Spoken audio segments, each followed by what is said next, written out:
For 15 years, Chicago's most infamous landmark wasn't a skyscraper, it was a hole. A giant empty pit along Lakeshore Drive, meant to be the base of America's first megatall tower, instead became a scar on the skyline. Now, at last, that hole is gone, and steel and glass are rising where failure once stood.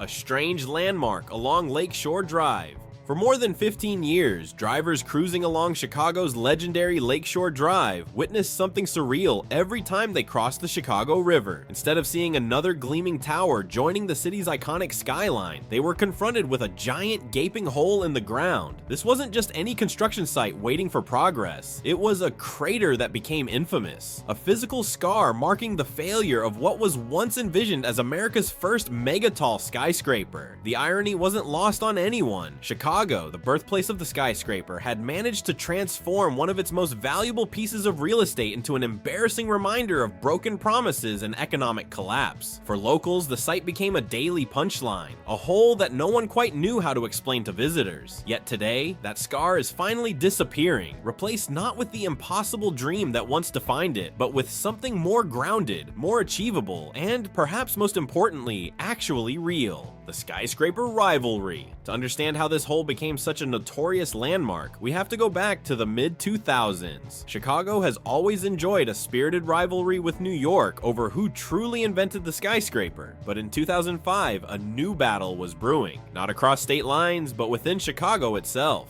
Donald Trump had just broken ground on his colossal Trump International Hotel and Tower, destined to become the city's second tallest building after the mighty Sears, now Willis Tower. For decades, the Sears Tower had reigned supreme as not only Chicago's tallest structure, but also the tallest building in the world when it was completed in 1973. Trump's tower promised to reclaim some bragging rights for Chicago, but even before it topped out, a competitor appeared on the horizon, the Fordham Spire. This new proposal wasn't content with being tall, it was set to be revolutionary. At 610 meters, or roughly 2,000 feet, the twisting, spiraling skyscraper would climb 150 stories into the sky.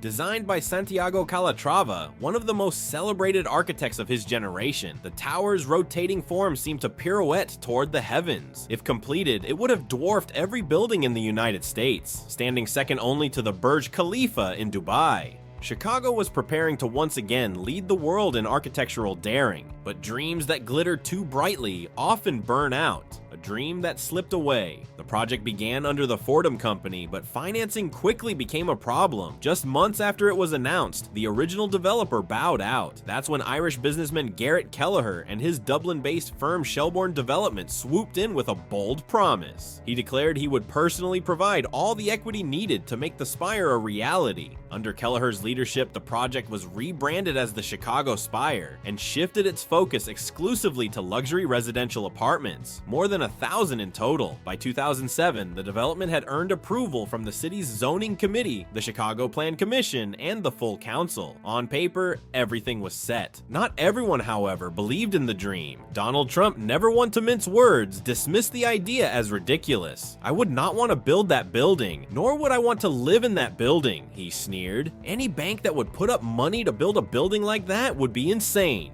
Despite the criticism, construction officially began in June 2007. Workers dug deep into the earth, laying down massive caissons that reached bedrock and shaping the enormous circular pit that would house the foundation of the tower's spiraling core. Every floor was to twist slightly from the one below, creating a building that seemed to dance upward. For a moment, it looked like Chicago was on the brink of another skyscraper revolution. Then came the fall of 2008, the hole that defined a decade. The financial crash of 2008 didn't just slow the project, it killed it outright. With the collapse of Anglo-Irish Bank, the primary lender, the entire development crumbled. Kelleher's firm was soon drowning in lawsuits. Even Calatrava, the star architect behind the design, was left unpaid and forced to sue for millions owed. All that remained of this grand ambition was the giant excavation at the corner of Lakeshore Drive and the Chicago River. At over 20 meters deep, the site was nothing more than a raw wound in the city's urban fabric. For 15 years, that hole sat untouched, collecting rainwater and ridicule. Chicagoans nicknamed it simply the Hole. and it became a symbol of what happens when vision collides with reality. Yet while the pit seemed lifeless on the surface, plans for revival were quietly forming behind closed doors. Related Midwest steps in. In 2014, Related Midwest bought the site and declared the Spire dead. Instead of a risky super tall, they proposed two towers, 335 and 260 meters, that would form a gateway between the river and Lake Michigan. Designed by SOM's David Childs, the project promised elegance, skyline impact, and connections to the Riverwalk and Chicago's architectural heritage.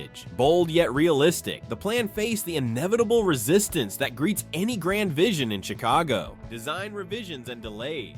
The first challenge came from Alderman Brendan Riley, who insisted that the hotel portion of the design be removed and that the podium connecting the two towers be scaled down. These demands sent architects back to the drawing board. When they returned, the towers had been adjusted. The North Tower was slightly taller at 266 meters, while the South Tower was scaled back to 233 meters. The new design was leaner, more focused, and purely residential. By 2020, the city approved the plan, and it seemed like the long wait might finally be over. Then COVID-19 arrived. Once again, the site went dormant, and Chicagoans resigned themselves to waiting even longer. But unlike the Spire's collapse, this pause was temporary. By 2024, construction equipment rolled in, and shovels broke ground on a site that had haunted the city for nearly 2 decades. From whole to high-rise. The first phase centered on the North Tower, planned for 635 rentals with 20% affordable units. Developers reused the long-abandoned Spire excavation, first draining 3 million gallons of water and rerouting a sewer line. Then came over 600,000 pounds of steel and a record-breaking concrete pour, 250 trucks delivering 9 million pounds in a single day to form the raft foundation. Even the old caissons were reused, saving time and money. At last, the infamous hole began to vanish, reborn as the base of something new. Rapid construction. By 2025, the site had been utterly transformed. Instead of a stagnant crater, a concrete core now rose skyward, and every 3 days, construction crews added another floor. Curtain wall teams followed close behind, installing gleaming glass panels that reflected the city and lake. The once infamous site was no longer an eyesore. It was a hive of activity, buzzing with cranes, concrete mixers, and steel workers. Chicagoans who had once shaken their heads in frustration as they passed the hole could now watch in real time as the skyline healed itself. Looking ahead,